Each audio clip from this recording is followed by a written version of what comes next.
La science, en matière de sport, s'intéresse à de nombreux domaines, parmi lesquels le handisport.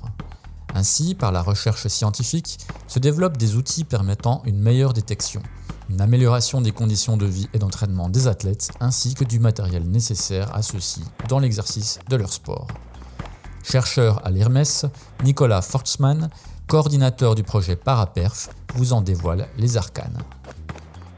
Épisode 1. Présentation du projet Paraperf. J'ai le plaisir d'accueillir Nicolas Forstmann, qui est coordinateur du projet Paraperf au sein de l'IRMES à l'INSEP. Donc bonjour Nicolas. Bonjour Sylvain. Et bienvenue. Alors, est-ce que tu peux rapidement te présenter, Nicolas ? Merci pour ton invitation. Donc, je suis Nicolas Forstmann. Je travaille à l'IRMES, qui est un des deux laboratoires de l'INSEP depuis bientôt 4 ans. Donc, l'IRMES, c'est l'Institut de recherche biomédicale et d'épidémiologie du sport, et dont les principaux programmes d'études se déroulent dans 4 champs d'investigation. La physiopathologie du sport, l'épidémiologie de la performance, la physiologie expérimentale et la prévention par les activités physiques ou sportives. Donc concrètement, on propose des analyses de données dans le champ de la performance sportive et aussi de l'activité physique. Et depuis bientôt 2 ans, on a lancé le programme de recherche Paraperf, qui est un projet qui vise à accompagner les athlètes paralympiques jusqu'aux Jeux de Paris 2024. Alors justement, je le disais au début, tu es coordinateur de ce projet Paraperf. Est-ce que tu peux le présenter et aussi raconter un peu comment il s'est construit? Le projet Paraperf, donc il a été construit à l'été 2019, au moment où a été lancé le programme prioritaire de recherche sur le sport de très haute performance. Donc c'est un programme qui a été lancé par l'État et dont l'objectif est d'aider les athlètes français à avoir les meilleurs résultats possibles en 2024 et qui est destiné au laboratoire de recherche en sciences du sport. Pour construire ce projet, on s'est rapproché de partenaires avec qui on travaillait déjà, notamment la Fédération française handisport. Et on a discuté avec eux et avec l'ensemble des laboratoires qui avaient des projets communs avec la Fédération française handisport pour essayer de définir les grandes lignes d'un programme de recherche idéal pour accompagner la préparation des athlètes paralympiques jusqu'aux Jeux de Paris. Et donc, on s'est réunis avec ces différents laboratoires, on a identifié 3 axes. Un premier qui est l'estimation de potentiel et l'analyse des trajectoires de performance, qui s'intéresse à l'analyse des résultats en compétition des athlètes, qui est quelque chose sur lequel on travaille dans différentes disciplines à l'IRMES. On s'intéresse à différentes disciplines sportives, et sur lesquelles on avait déjà des travaux engagés avec la Fédération française handisport. Il y a un deuxième axe qui a été identifié sur le couple athlète-fauteuil, et comment on optimise ce couple-là, soit en améliorant le matériel, soit en comprenant mieux comment les athlètes utilisent leur fauteuil, se propulsent et se déplacent pour justement proposer soit des améliorations du matériel, soit affiner un peu la compréhension des efforts fournis par les athlètes. Et enfin, un troisième axe qui était aussi dans la continuité de travaux qui étaient déjà lancés dans le champ du parasport, mais où c'était l'occasion d'avoir davantage d'athlètes concernés et aussi des moyens supplémentaires pour poursuivre ce projet, c'est la partie compréhension des environnements psychosociaux et juridiques des athlètes, et c'est-à-dire comprendre un peu quelles sont les conditions favorables à la bonne préparation et à la performance des athlètes, et comprendre quelles sont les configurations favorables à la très haute performance des athlètes et les environnements qui les aident à se préparer au mieux. Donc Paraperf, c'est un projet qui s'est construit autour de ces 3 axes, donc qui est assez large. Il implique 13 laboratoires différents répartis un peu partout en France, avec donc la partie sur l'analyse de performance portée à l'IRMES, la partie sur le couple athlète-matériel qui est portée par l'Université de Toulon et qui implique de nombreux laboratoires, à la fois sur l'analyse du mouvement, sur l'évaluation physiologique, sur la conception de matériel, et aussi une partie sur la prévention des risques de blessures, où là c'est un hôpital qui est impliqué. Le projet Paraperf, c'est un projet assez large et très interdisciplinaire. Il implique 13 laboratoires partout en France, 2 fédérations, mais la fédération handisport, en fait, elle représente 12 disciplines paralympiques aux Jeux. Donc en fait, c'est une fédération, mais qui représente la majorité des disciplines qui sont présentes aux Jeux d'été. Et donc le projet Paraperf couvre en fait 86% des disciplines paralympiques d'été et qui représentait à peu près 3/4 des médailles aux Jeux de Rio et aux Jeux de Tokyo. Alors du coup, est-ce que tu peux en dire un peu plus sur le premier axe que tu as présenté, qui est un axe qui s'appelle, je crois, trajectoire de performance et estimation de potentiel? Oui, donc ce premier axe, il s'inscrit dans une volonté de décliner un peu les méthodes qui avaient été mises en place sur l'analyse. Donc cet axe du projet, il a pour objectif de caractériser les trajectoires des progressions des athlètes paralympiques, à la fois pour comprendre comment les performances ont des chances d'évoluer au fil de la carrière d'un athlète, mais aussi pouvoir évaluer le contexte concurrentiel. Et du coup, en croisant ces informations-là, l'objectif, c'est aussi de pouvoir identifier certaines niches, entre guillemets, c'est-à-dire des disciplines dans lesquelles on aurait un coup à jouer parce que la concurrence est moins importante et qu'on a un athlète qui progresse rapidement, par exemple. Ça nous permet aussi, et c'est un objectif pour les sports collectifs et les sports de confrontation, de comprendre comment se construit une victoire ou une défaite, soit au niveau d'un match, avec l'évolution du score, soit au fil d'une compétition, et de comprendre, une fois qu'on a battu tel athlète, et quand on se retrouve face à un autre athlète classé à ce niveau-là et qui a eu tous ces résultats-là dans sa carrière, quelles sont les chances de gagner, de remporter la confrontation. Ça peut aussi permettre de comprendre un peu les scénarios de victoire ou les scénarios de défaite en fonction, par exemple, si on remporte le premier set d'un match de tennis de table, puis le second, quelles sont les chances de gagner, ou s'il y a un set partout, etc., etc. Et en fonction du nombre d'informations qu'on aura pu récolter, et en fait du nombre de résultats de match qu'on pourra accumuler, on sera plus ou moins précis sur les informations qu'on peut donner. Dans cet axe de travail-là, la première étape qui est commune à toutes les disciplines, c'est le recueil des résultats de compétition et la construction des bases de données. Il faut savoir qu'aujourd'hui, on n'a pas un endroit qui centralise tous les résultats de compétition des sports paralympiques et que pour chaque sport, il n'y a pas une base de données facilement accessible. Donc il y a des sports pour lesquels c'est relativement simple, et d'autres sports où là, il a fallu aller chercher les données, les transformer pour pouvoir avoir des résultats exploitables. Après cette première phase, il y a une phase d'échange avec les encadrements pour bien comprendre quelles sont les informations qui pourraient être le plus utiles, ce qui nous permet de faire des premières analyses et ensuite de construire des outils de visualisation de ces résultats qui permettent en fait de fournir une application par exemple à un staff et que lui ensuite puisse aller voir les indicateurs qui l'intéressent, visualiser la progression des athlètes qui les intéressent. Et ensuite, l'objectif pour nous, c'est d'avoir des outils qui se mettent à jour automatiquement et qui vont chercher les résultats automatiquement pour que ensuite l'outil soit autonome et qu'au fur et à mesure aussi des échanges avec les staffs, on puisse continuer d'affiner et de réaliser des analyses complémentaires et de vraiment aboutir à un outil qui corresponde vraiment aux besoins des staffs. D'accord. Alors ensuite, on a un deuxième axe, dont tu as parlé brièvement aussi dans la présentation du projet,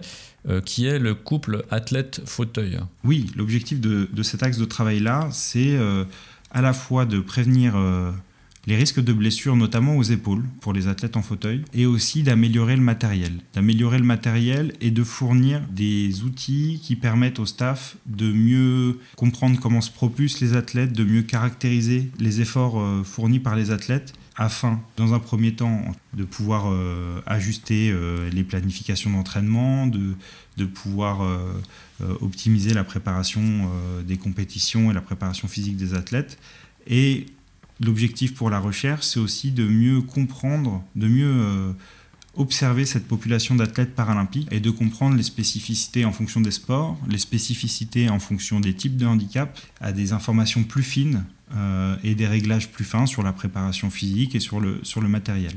Donc cet axe de travail, il comprend à la fois des tests de terrain, où en fait on va placer des capteurs sur les fauteuils pour bien comprendre comment se propulse l'athlète, pour mesurer les efforts fournis, des tests physiologiques, où là on va chercher à comprendre quelles sont les capacités maximales des athlètes et la réponse à l'effort que peuvent produire ces athlètes. Une partie sur l'amélioration du matériel, où là on va chercher à concevoir soit des pièces de fauteuil, soit des fauteuils entiers qui soient mieux adaptés aux disciplines et mieux adaptés aux sportifs. Parce qu'aujourd'hui, il y a un certain nombre d'athlètes paralympiques qui ont un matériel qui n'est pas tout à fait adapté.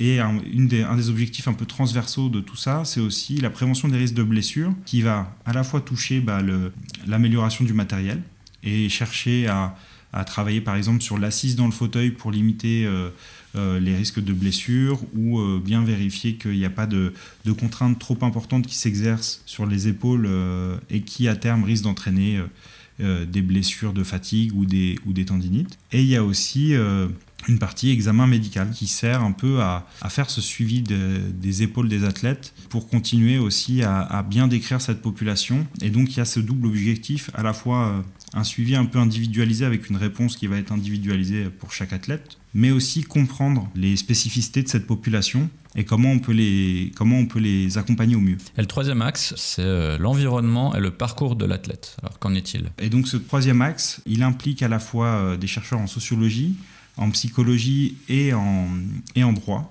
L'idée, c'est d'identifier et de comprendre quelles sont les organisations qui sont favorables à la très haute performance.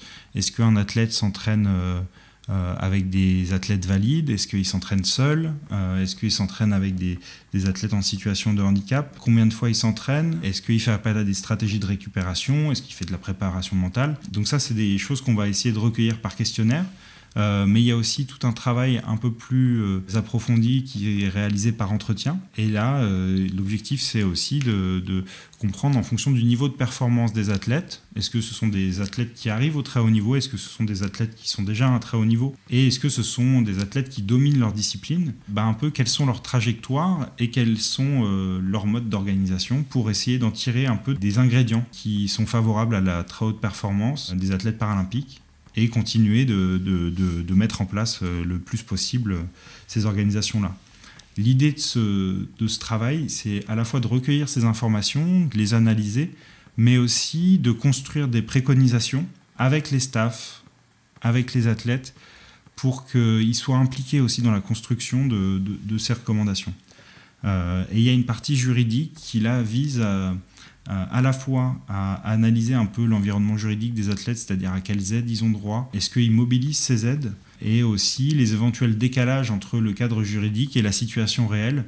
Un exemple simple, ça peut être un suivi médical réglementaire qui contient des examens que l'athlète n'est pas en mesure de réaliser, ou que toute une discipline paralympique n'est pas en mesure de réaliser parce que par nature, elle regroupe des personnes avec des handicaps qui ne leur permettent pas de réaliser ce suivi. Alors Nicolas, si j'ai bien compris, le projet Paraperf, il consiste essentiellement à accompagner les athlètes pour optimiser leur performance paralympique, et donc des athlètes qui ont été préalablement sélectionnés par leur fédération respective.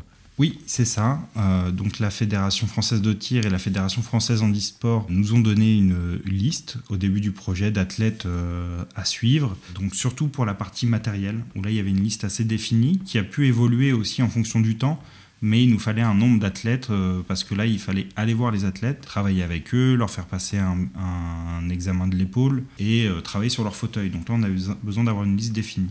Pour les deux autres lots de travail, comme on travaille sur les résultats de compétition et on travaille sur une enquête par questionnaire et par entretien, c'était des listes un peu plus larges. Mais l'objectif, c'est ça, c'est de récupérer, de récolter un maximum d'informations autour de ces athlètes et de leur discipline pour ensuite restituer de l'information précise à la fois au staff, aux encadrements techniques, aux directions techniques, mais aussi de l'information aux athlètes, par exemple sur leurs résultats de tests physiques.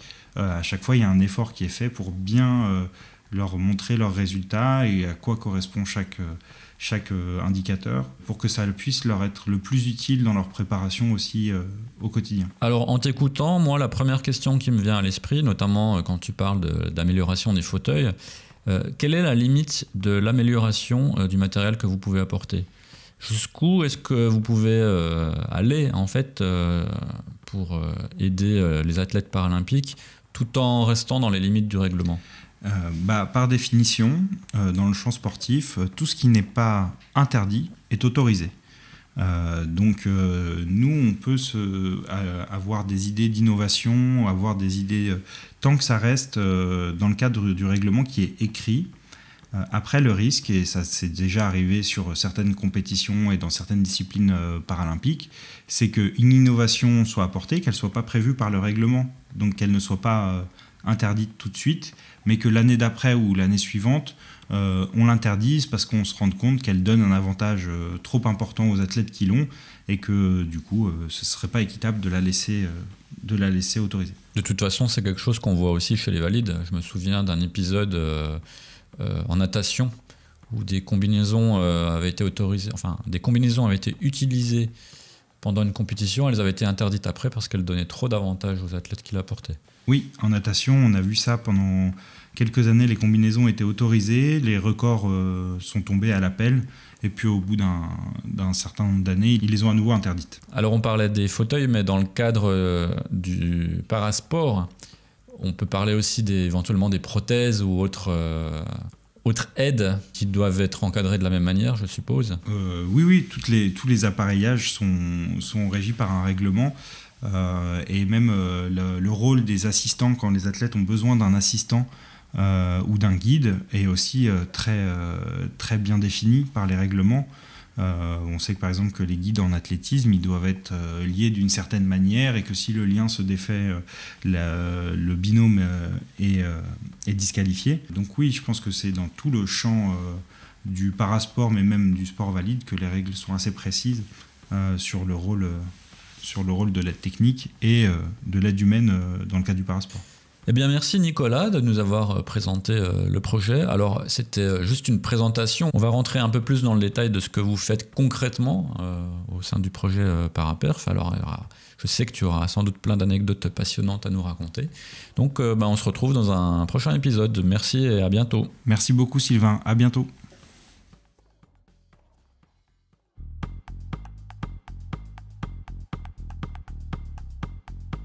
Les podcasts de l'INSEP Paraperf. Cette émission a été réalisée par l'unité de production audiovisuelle de l'INSEP. Chef de projet Sylvain Bégaud.